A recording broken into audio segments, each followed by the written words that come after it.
Hindi pa man gumugulong ang investigasyon, may mga maisasampang kaso na kaugnay ng mga maanumalyang flood control project ayon sa adviser nitong si Baguio City Mayor Benjamin Magalong. Base umano yan sa mga naisiwalat ng impormasyon. Nakatutok si Sandra Aguinaldo. Si retired Justice Andres Reyes Jr. ang tatayong chairman ng Independent Commission for Infrastructure o ICI. Appointed siya sa Supreme Court ni dating Pangulong Rodrigo Duterte, pero naging presiding justice at associate justice din ng Court of Appeals. Miyembro naman ng komisyon si Rogelio Babes Singson na Public Works Secretary ni dating Pangulong Noynoy Aquino. Bukod sa mga infra projects na itinayo noon, namuno rin siya sa isang good governance and anti-corruption program.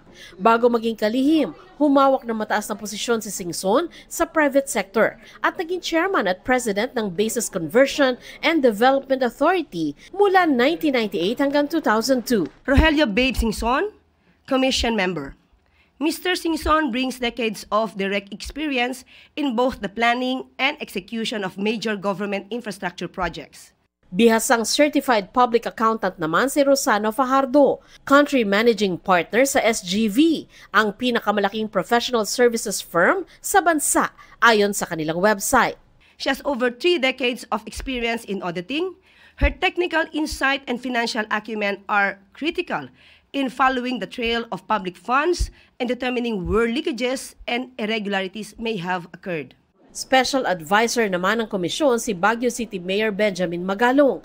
Bago maging mayor, humawak siya ng iba't ibang posisyon sa PNP at kabilang sa nag-imbestiga noon sa pagkamatay ng 44 na miyembro ng Special Action Force sa Mamasapano, Maguindanao at Ninja Cops drug raid sa Pampanga.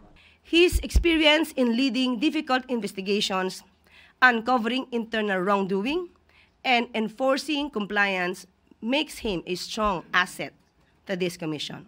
Ayon kay Magalong, ibabahagi rin niya sa ICI ang mga nakuha niyang ebidensya tungkol sa mga flood control projects.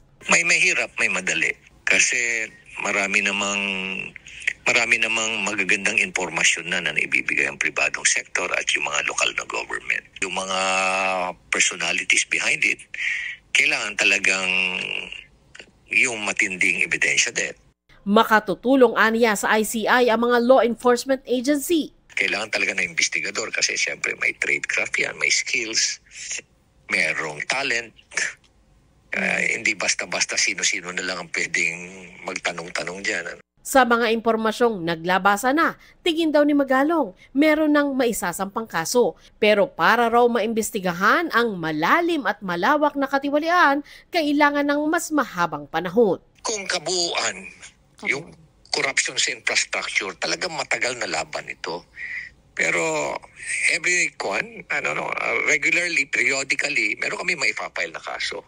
Para sa GMA Integrated News, Sandra Aguinaldo, nakatutok, 24 oras.